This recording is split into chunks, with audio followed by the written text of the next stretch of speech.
Welcome in to episode 6 of the Barnes on Bama podcast. I'm your host, Owen Barnes, and we've got a really good one in store for you today.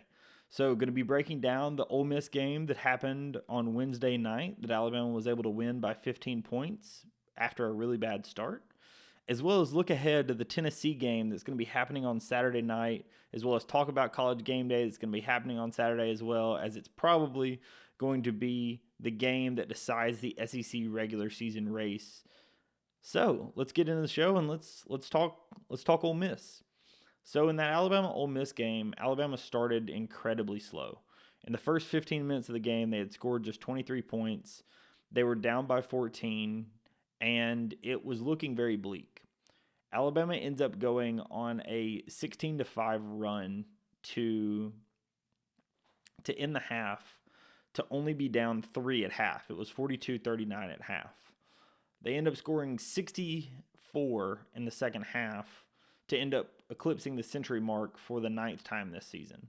You'll remember me talking about, the 100-point scoring, or if you've read any of the articles I've written on Substack, that this is the 9th time that Alabama has eclipsed that 100-point mark.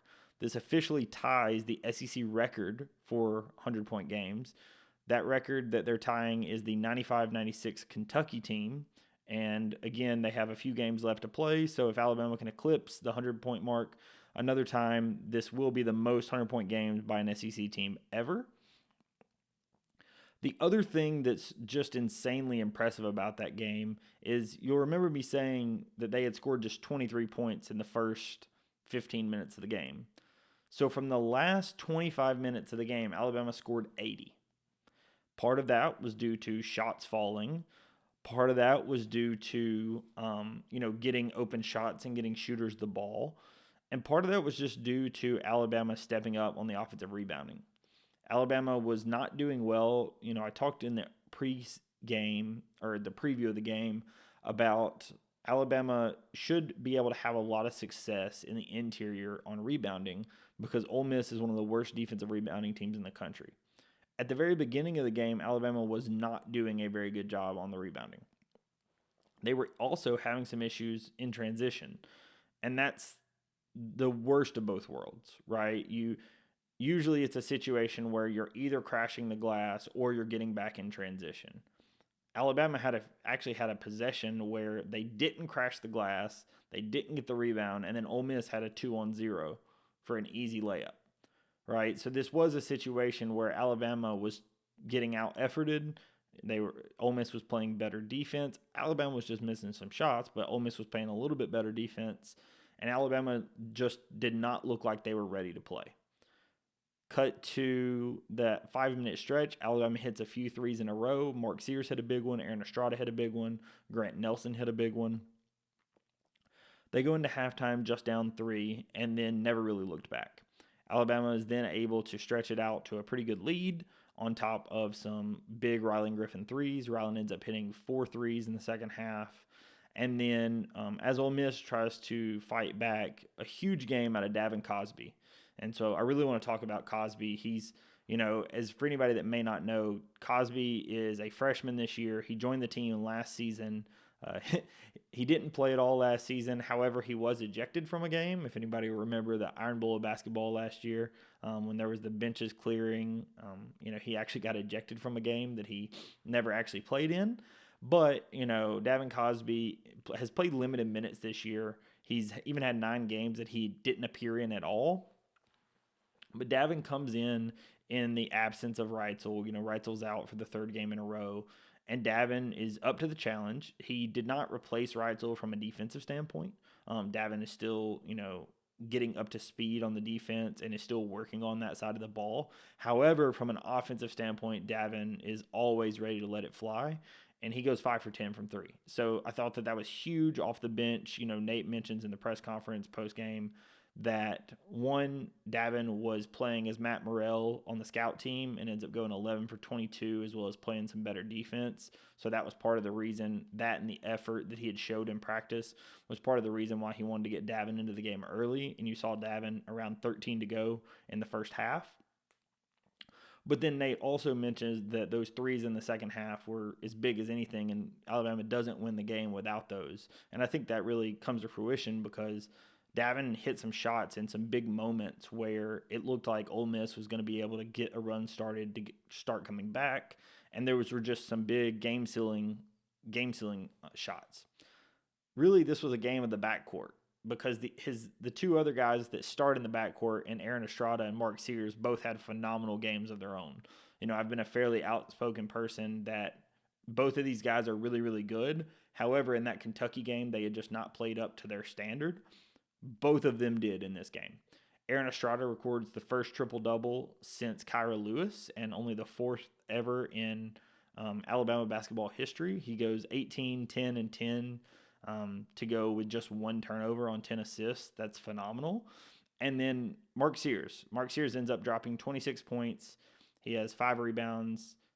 He has 3 steals, 4 assists, and plays all 40 minutes of the game without a single turnover. That is the level of guard play that you're going to need coming into this Tennessee game, and we'll talk about it here in a minute. But a game where your guards have 14 assists to just 1 turnover from your main guards is phenomenal. That is as perfect of an offense as Nate wants it to be.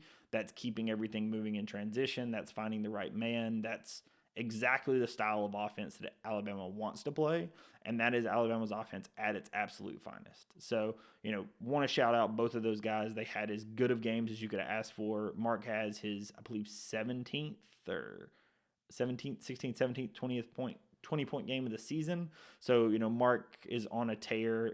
It's going to really, the SEC Player of the Year race may come down to this game in Tuscaloosa. A lot of people think it's Dalton Connects to lose, but if Mark puts on a show and Alabama ends up beating Tennessee, you never know what's going to happen. But those two are definitely 1A, 1B for the SEC Player of the Year race.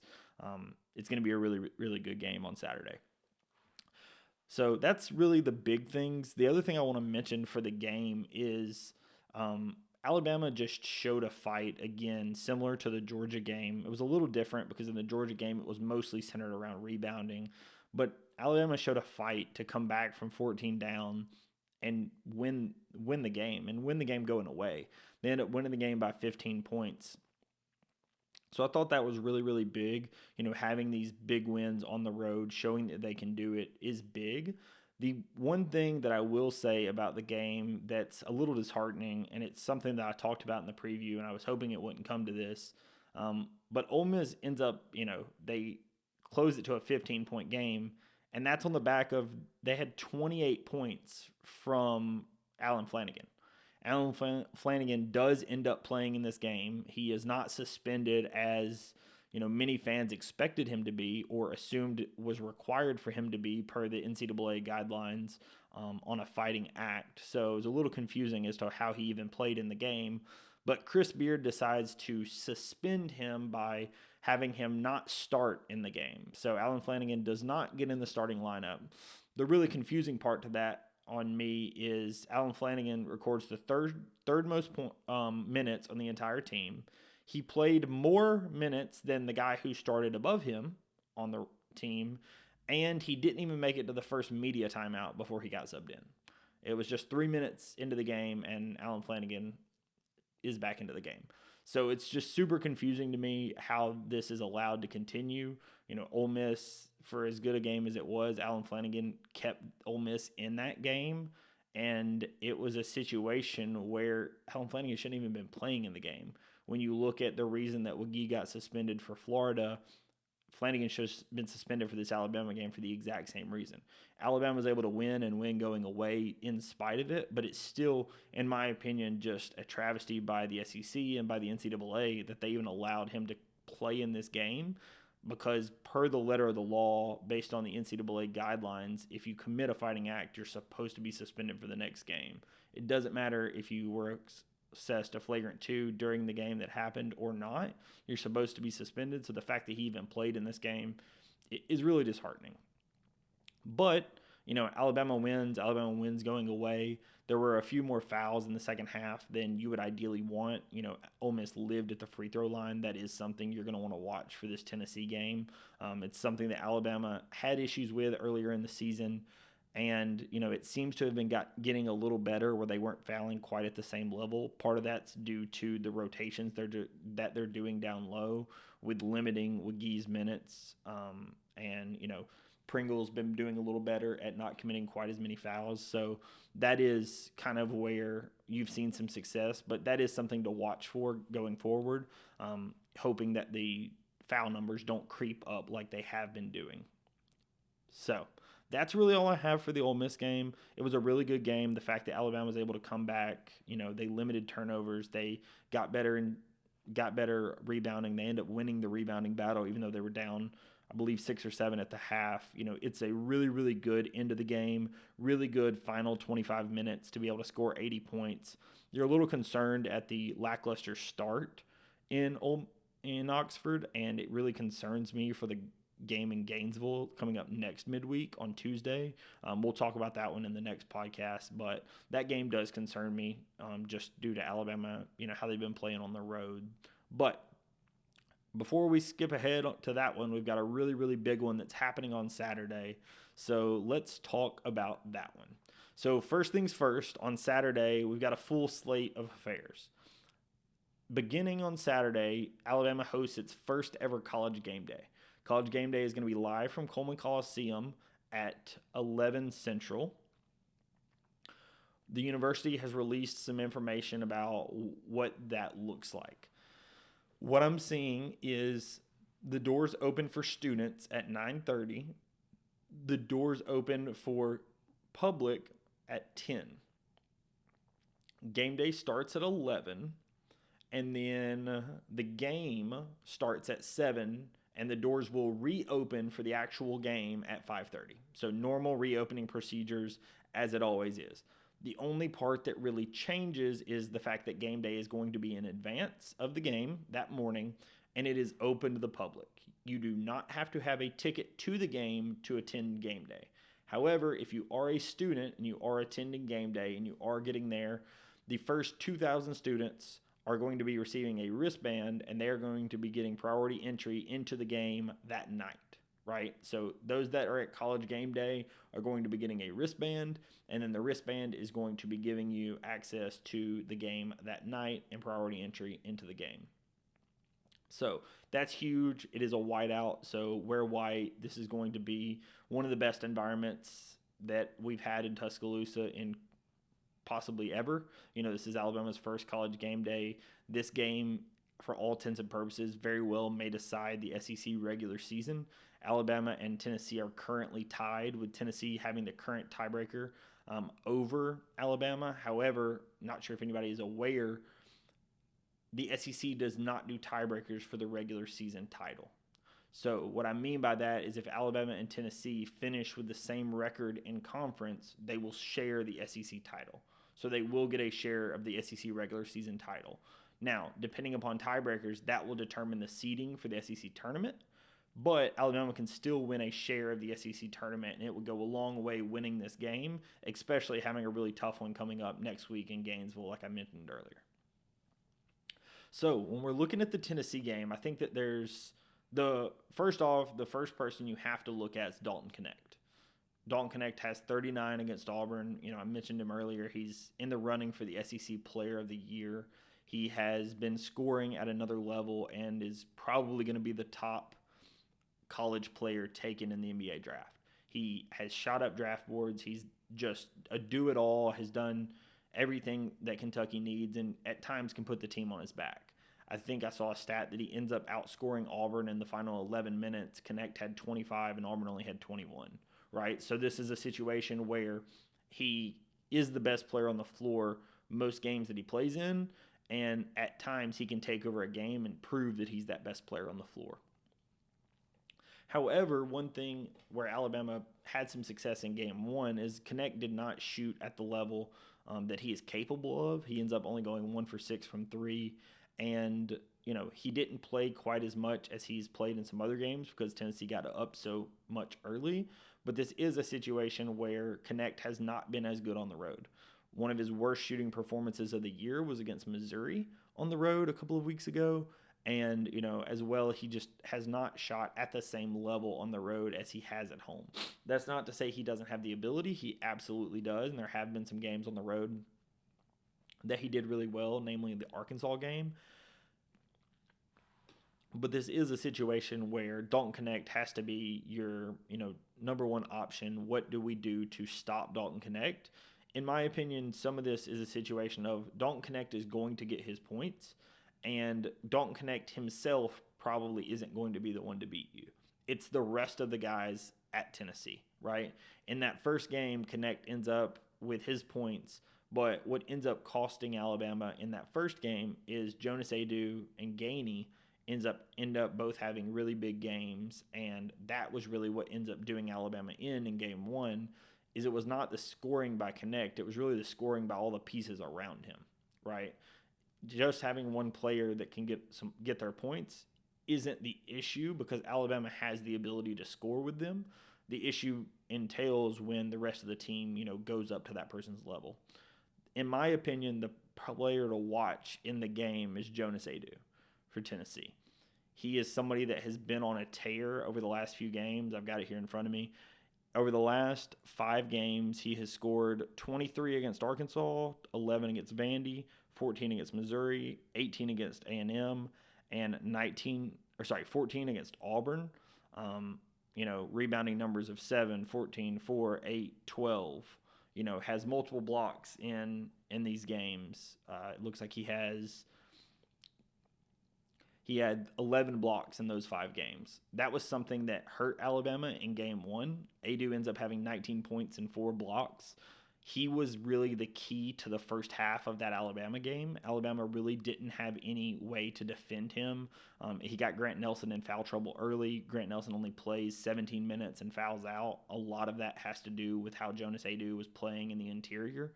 So I think Adu and how Alabama defends Adu has as much to do with this game as Dalton Connect does, because if Alabama has to double down and leave a shooter like we end up having to do in that game 1, that ends up causing additional problems, and then Tennessee has the ability to make shots, right? Tennessee makes 10 threes in game 1.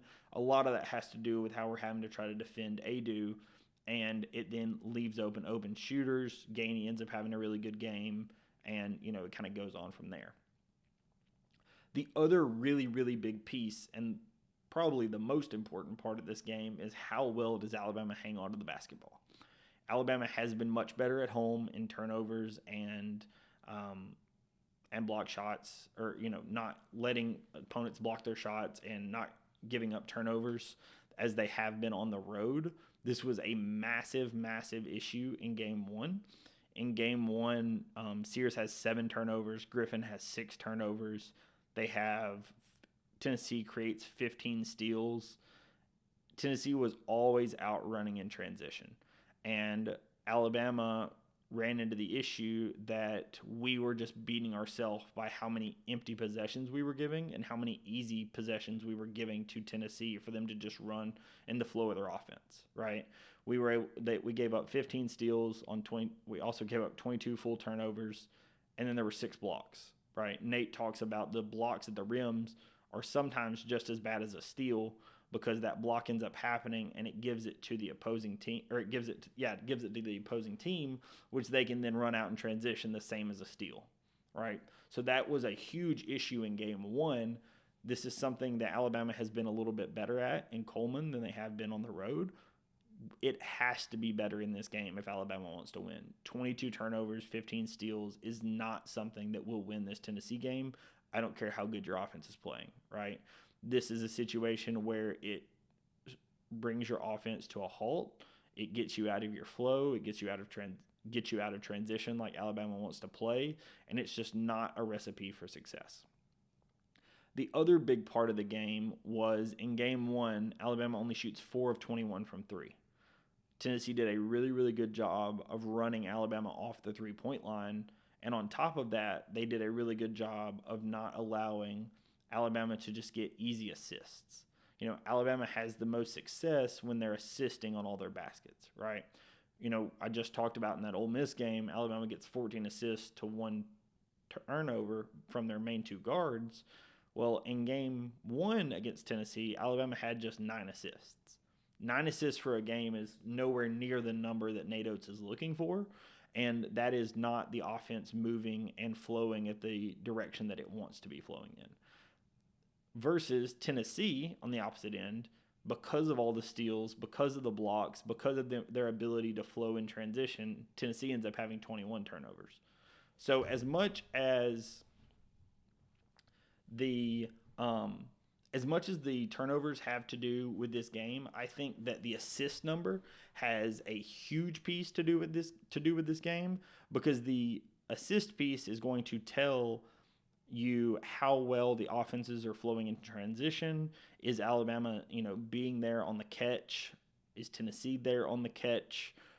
Are these allowed to be given up open threes? What is the offense to defense looking like? Because at the end of the day, Tennessee is one of the top 3 best defenses in the country. Alabama is currently the number 1 offense in the country, right? So this is a best on best matchup. So when it comes down to that, it's, can Alabama get into the flow in the offense? Can Alabama thrive off the crowd that I'm sure will be electric? Is this a game that Alabama can dictate the pace? Is this a game that Alabama can limit the mental mistakes, limit the turnovers, limit the easy giveaways? Because that's what's going to cause the biggest issues. If Alabama allows themselves and allows Tennessee to get out in transition, to steal the ball, and to just get running and in the flow of their offense, Alabama has shown the inability to be able to defend that at a high clip. We saw the Tennessee game. We saw when Auburn got out in transition on the road. We saw what Tennessee looked like in game 1 on the road. You saw the first half of that Ole Miss game. This is a situation where Alabama, being in the flow of their offense and being locked in on defense go hand in hand. If Alabama is locked in on defense, it allows them to potentially, get stops, get steals, and get out in transition their own self to get the ball moving and to get the assist numbers that Tennessee did to us when we were in their place. So I think this is going to be a really, really big game. I think that Alabama has a decent chance of winning this game. However, this is going to be the toughest game Alabama's played at home to date. I know the Florida game was tough, but I think that how Tennessee plays defense, how physical they can be, especially depending upon how this game is officiated. The Tennessee games with Alabama officiating often plays a fairly large role because of how physical Tennessee likes to be. If Tennessee has the ability to be as physical as they want to be, that's not in Alabama's best interest. So Alabama has to bring its own physicality. Alabama has to rise up to the challenge, and Alabama has to get ready for what's going to be a very tough game. From tip to buzzer, this is going to be the toughest game that Alabama's played at home to date, one of the toughest games they've played all year. And at the end of the day, this game very well decides the SEC regular season. Because if Alabama can win this game and win out, they win the SEC outright. If Alabama wins this game and loses to Florida, they at least get a chance at a share of the SEC title, right? So if Alabama has aspirations to win the SEC title, it has to start with this game. And this game is an absolute must-win for Alabama if they expect to either A, try to climb the seed line when it comes to March. Currently, they're sitting at a 3 seed. If they want to try to chance at a 2 seed, you got to beat Tennessee.